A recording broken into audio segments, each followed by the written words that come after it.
काशी.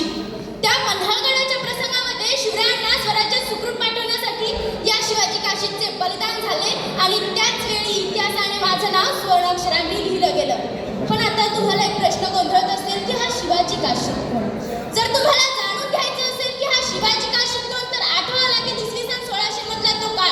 आठवावं लागेल इसवी सन 1600 मध्ये कसा होता महाराष्ट्र, कसा होता महाराष्ट्रातला काळ, कसा होता महाराष्ट्रातला माणूस, काय जगत होता, काय सोसत होता, काय भोगत होता इथला माणूस. इथल्या महाराष्ट्राच्या सह्याद्रीच्या दऱ्याखोऱ्यांमध्ये यवनांचं स्वराज्य होतं. आदिलशाही, निजामशाही, मुघलशाही यांचं स्वराज्य होतं. यांच्या अन्याय आणि अत्याचारामुळे इथली प्रजा फार होरपाळून गेली होती. कधी किंवा उभ्या पिकाला आडवी करत गावातील देवळाचा कळस आणि अंगणातील तुळस उद्ध्वस्त करत होते.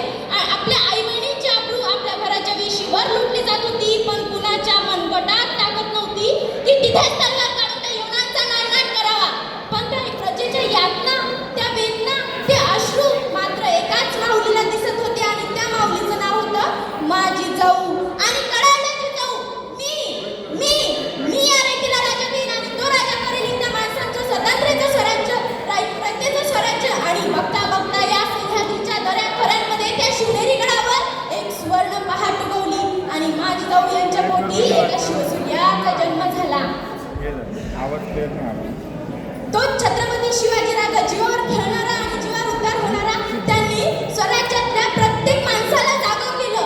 18 पगड जाती धर्मातील माणसांना मराठा या नावाखाली एकत्रित केलं आणि त्याच माणसाला जागवलं, त्याला उठवलं, त्याला चालवलं, त्याला धावलं आणि धावत्या माणसाच्या खांद्यावर स्वराज्याचं निशाण केलं आणि त्याला सांगितलं तुला स्वराज्य निर्माण करायचं आहे.